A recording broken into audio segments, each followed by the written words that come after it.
Their great escape bid when they welcomed Sligo Rovers to Flanker Park. Alan Matthews' side are arguably the Premier Division's form team after just one defeat in their last 6 matches going into Friday's meeting.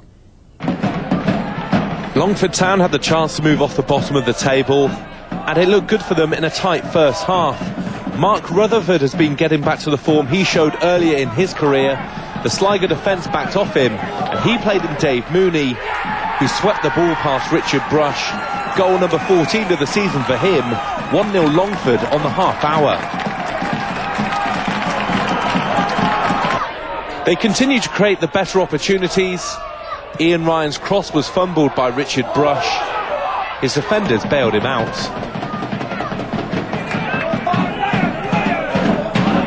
Sligo eventually came into the game, and Matthew Judge's cross was only half cleared. Adam Hughes warmed the hands of Shay Kelly.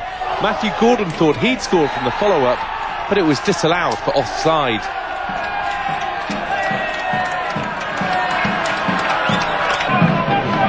Sligo applied the pressure in the second half. Kelly did well to prevent an own goal from Mark Rutherford. But Rovers were level just after the hour. Gordon kept the ball in play, and Faz Kadosevic held off Ryan and played in Adam Hughes. The skipper made the most of the space he was given to make it 1 apiece.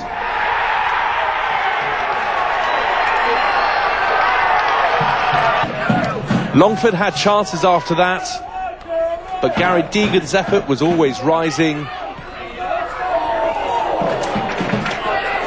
Longford had penalty shouts with 5 minutes to go. Dave Freeman's cross hit Hughes on the arm, but the referee wasn't interested.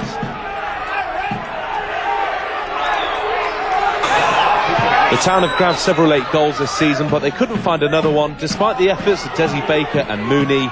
He was crowded out as he tried to get his shot away. It finished at Flanker, 1 apiece.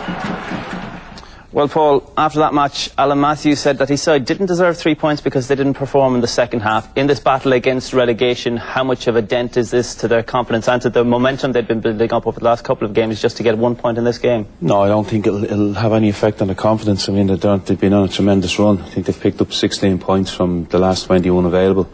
OK, they dropped 2 points at home, but I mean, they're on a great run. Confidence must be sky high there, and I can see them continuing on and escaping from being bottom of the table. Well, Dave Mooney scores yet again. It's his 14th of the season. He's invaluable to the team, really. We'll have a look at the goal and a fine finish once again from a player in form. When you talk about confidence, and there's nothing like strikers that are confident, and Mooney, his confidence is sky high at the moment. To say 14 league goals for a side that's languishing at the bottom of the table is a tremendous return. And what he does very well is he finds space in between defenders, makes it very difficult for the defenders to mark him. The qualities for strikers are getting into them positions, but more importantly being able to finish when they're in them positions. A lot of strikers take up good positions, they don't finish.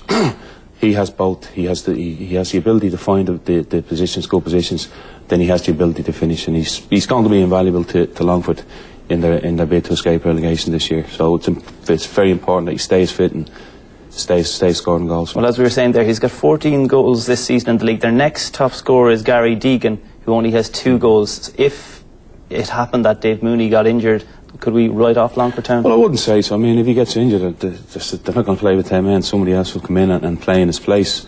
I mean, Dave Freeman is a good striker. Maybe if he was gone, Freeman might take over the mantle of scoring the goals. But definitely they'd miss Mooney if he was to get injured. But you know, for the sake of Longford and Alan Matthews, Trevor Crowley down there have done a tremendous job to get them out of the position they were in. You know, you'd hope that he stays injury-free between now and the end of the season. Given they had that 6-point deduction at the start of the season, how much of a job has it been to get them to even be in with a chance of staying in the division? They've done a tremendous job, absolutely tremendous job. I mean, if you looked at them after 10 games, you'd say absolutely no chance. I mean, players' heads were down, you could see it in the results, and understandably too, because they points wiped off the board before they even started. For them to get back into the position that they're in now, I mean, the manager and the coaches down there deserve an awful lot of credit, and as indeed do the players. Well, Adam Hughes got the equaliser, a player that scored a lot of goals recently, but there was also this penalty incident where Longford might feel a bit aggrieved. We can have a look at it here, and Paul, what do you make of it? I think they can feel very aggrieved. For me, it's a stonewall penalty. It's a handball inside the box. the referee is quite close. You know, without being too harsh on referees, I don't think any referee will look at that and say it's not a penalty. Obviously, he might have been onside. He has an assistant there who should be giving him assistance. For some reason, the referee nor the assistant saw the incident, but it was a definite penalty.